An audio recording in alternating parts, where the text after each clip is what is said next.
All right, this video we're going to look at how to create a basic percussion sound in VCV Rack. I have opened a new patch. As always, I'm just going to select everything and kill it with the delete key. We're going to start off again using just the built-in VCV modules, starting with a MIDI to CV, which I will zoom in on. And if I were on a Windows PC with a MIDI controller, I would set the top line to say Windows MIDI. Then select my device on the second line. On a Mac, this would be Core MIDI and selecting the device on the second line. But I'm just doing this with the keyboard. So the top line will be computer, keyboard, mouse.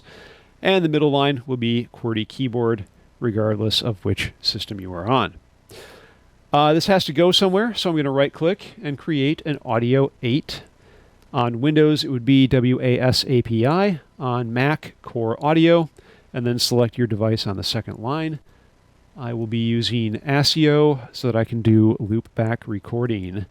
And then I'm going to select my device on the second line. Okay, let's get patching.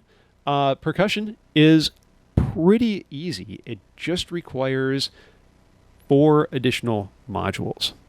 And they are, starting from the left to right, we're going to get a noise module. And this is going to be the core of what we do. We need a ADSR, because we have to have an envelope. And we're going to do a VCF filter. And last but not least, a VCA, the voltage controlled amplifier. And this is it. So let's get patching. The only thing I'm going to take from MIDI to CV is the gate signal and connect it from the MIDI CV to the ADSR.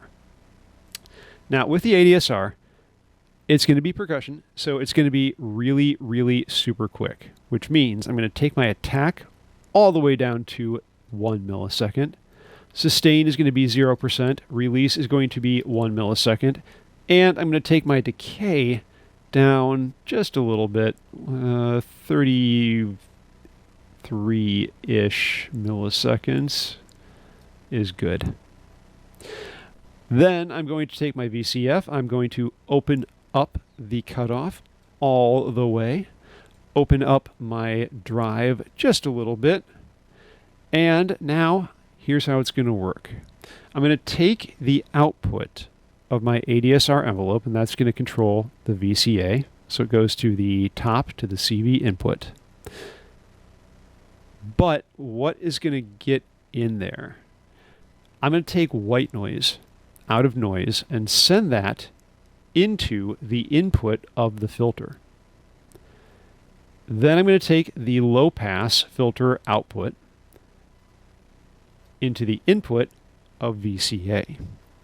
Last but not least, I'm going to connect VCA output to device 1 on my Audio 8. That's going to be my left speaker.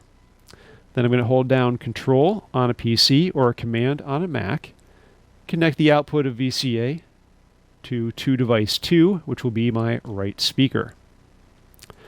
Now, doing this, I am sending noise into the filter, and with that, I am going to have a very, very short envelope. It's going to attack, and then it's going to decay immediately, instant release, 0 sustain. It's just going to go up and come down super quick.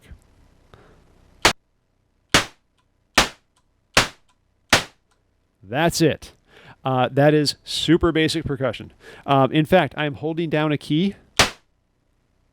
You can see it's got sustain. It is still being sustained. I am still holding down the key, but nothing is coming out because sustain is set at 0%. So you're saying, do I need retrigger?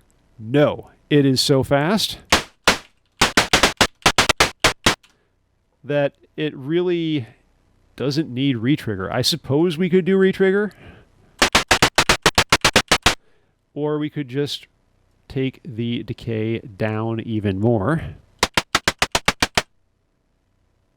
And there you have it. That is a very, very basic drum sound.